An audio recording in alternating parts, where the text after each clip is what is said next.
दोस्तों अगर मेडिसिन्स में देखा जाए तो सबसे ज़्यादा यूज़ होती है एंटीबायोटिक्स क्योंकि ज़्यादातर जो बीमारियां होती हैं वो बैक्टीरियल इन्फेक्शन की वजह से होती हैं। उनको ठीक करने के लिए हम लोग एंटीबायोटिक यूज़ करते हैं।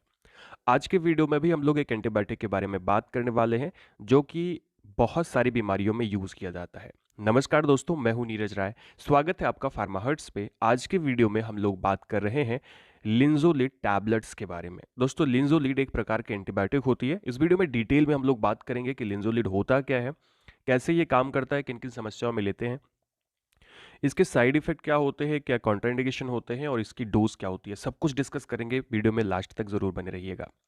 सबसे पहले अगर बात करें लिंजोलिड टैबलेट होती क्या है, दोस्तों ये एक प्रकार का सिंथेटिक ऑक्साजोलिडिनोन एंटी माइक्रोबियल ड्रग होती है, यानी एक तरह से एंटी बैक्टीरियल होती है जो कि मेनली सीरियस बैक्टीरियल इन्फेक्शन को ठीक करने के लिए यूज होती है।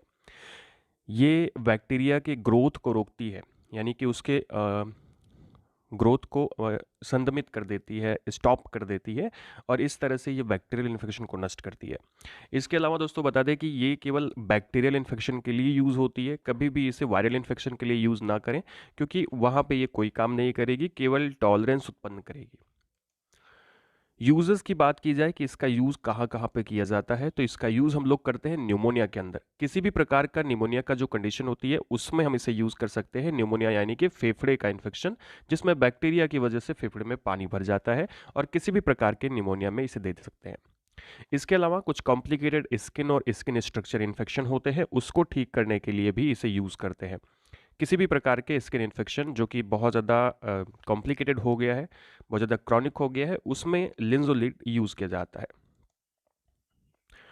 इसके अलावा दोस्तों हम लोग इसे यूज़ करते हैं बैंकोमाइसिन रेजिस्टेंस बैक्टीरियल इन्फेक्शन में, यानी कि कुछ एंटीबायोटिक्स जिसके प्रति रेजिस्टेंस उत्पन्न हो गया है किसी भी बैक्टीरिया के अंदर, उसको भी ट्रीट करने के लिए हम लोग लिंजोलिड टैबलेट यूज़ करते हैं। दोस्तों जैसे बैंकोमाइसिन रेजिस्टेंस एंट्रोकोकस फैसिकम बैक्टीरिया होता है मुख्य रूप से। जो एंट्रोकोकस फैसिकम है वो कुछ इन्फेक्शन उत्पन्न करता है जिसकी वजह से कुछ प्रॉब्लम आती है, जैसे यूटीआई की प्रॉब्लम आती है, एंडोकार्डाइटिस होती है यानी कि हार्ट का इन्फेक्शन हो जाता है, प्रोस्टाइटिस की समस्या हो जाती है, या फिर पेट में कोई समस्या है, सेलुलाइटिस है, उंड इन्फेक्शन जो है वो बैक्टीरिसीमिया हो गया है, या उंड इन्फेक्शन जो है वो बिगड़ गया है, तो उन सबको ठीक करने के लिए भी हम लोग लिंजोलिड यूज़ करते हैं। इसके अलावा दोस्तों हम लोग यूज़ करते हैं इसको फेब्राइल न्यूट्रोपीनिया में, जो कि एक प्रकार का ऑन्कोलॉजिकल इमरजेंसी की मेडिसिन बीमारी होती है। यानी कि ये जो कीमोथेरेपी होती है उसके बाद होने वाली समस्या है, इन्फेक्शन है, उसको भी ठीक करने के लिए हम लोग यूज़ करते हैं। इसके अलावा सेप्टिसीमिया में यूज़ किया जाता है, एंडोकार्डाइटिस में यूज़ करते हैं, यानी एक प्रकार का हार्ट का जो इनर लाइनिंग इन्फेक्शन होता है, यानी हार्ट का जो इन्फेक्शन होता है खास करके वाल्व्स का, तो उसको ठीक करने के लिए भी लिंजोलिड यूज़ किया जाता है। इसके अलावा दोस्तों हम लोग इसे यूज़ करते हैं ऑस्टियोमेलाइटिस में, यानी कि बोन के इन्फेक्शन में, और सर्जिकल प्रोफाइलेक्सिस में, यानी कि सर्जरी के बाद इन्फेक्शन ना हो उसको रोकने के लिए भी इस टैबलेट का यूज़ किया जाता है। यानी कई प्रकार की बीमारियों में इसे यूज़ करते हैं। कह सकते हैं कि बहुत सारी प्रकार की बीमारियों में इस एंटीबायोटिक का यूज़ करते हैं। दोस्तों ब्रांड में अगर हम लोग बात करें तो इसकी बहुत सारी ब्रांड्स आती हैं, जैसे ये लिंजोलिड के नाम से आता है। इसके अलावा ये लेम्जो के नाम से आता है, लिंजोडॉक के नाम से आता है, और भी इसकी बहुत सारी ब्रांड है जो भी आपको आसानी से मिलती है, आप ले सकते हैं। बाकी डॉक्टर ने आपको जो रिकमेंड किया है आप वही लें। कुछ स्पेशल प्रिकॉशंस की बात करें दोस्तों कि किन बातों का आपको ध्यान रखना चाहिए। पहली चीज़ तो अगर किसी भी पेशेंट को इस प्रकार के बैक्टीरिया एंटीबायोटिक्स से एलर्जी है तो उसको यूज़ ना करें। उसके अंदर इससे एलर्जी हो सकती है, समस्या हो सकती है। इसके अलावा अगर कोई बीमारी नहीं है तो आपको एंटीबायोटिक यूज़ नहीं करना चाहिए, क्योंकि उसकी वजह से टॉलरेंस उत्पन्न होती है, बैक्टीरिया टॉलरेट कर जाता है और फिर ठीक नहीं होती प्रॉब्लम और बढ़ती चली जाती है।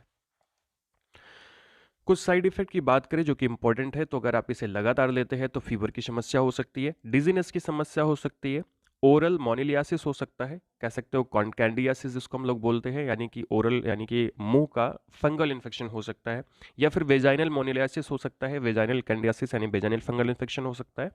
हाइपरटेंशन की समस्या हो सकती है, डिस्पेप्सिया यानी कि अपच की प्रॉब्लम आती है, एब्डोमिनल डिस्कम्फर्ट हो सकता है, पेन हो सकता है, नींद ना आने की समस्या हो सकती है, इंसोम्निया हो सकती है, रेसेस की प्रॉब्लम होती है, कॉन्स्टिपेशन यानी कब्ज हो सकता है, और टंग का डिस्कलराइजेशन देखा जाता है, और इचिंग की समस्या, प्रोराइटिस की समस्या होती है। अब समस्या ये इतनी सारी होती है साइड इफ़ेक्ट, अब ऐसा कहेंगे कि इतना साइड इफ़ेक्ट हो रहा है तो यूज़ क्यों करें, पर ऐसा नहीं है, ये तुरंत नहीं आते हैं, ये तब आते हैं जब आप बिना डॉक्टर की सलाह के, बिना उसकी देख रेख में लगातार अपने आप से मेडिसिन यूज़ करते रहे यूज़, तो उसके बाद आपको इस तरह के साइड इफ़ेक्ट देखे जाते हैं। दोस्तों बात की जाए डोज क्या होती है, तो ये मेडिसिन 600 mg में आती है और इसे 600 mg में ही यूज़ करते हैं, दिन भर में 2 बार 12 घंटे के अंतराल पर यूज़ करते हैं, यानी सुबह और शाम इसे ले सकते हैं।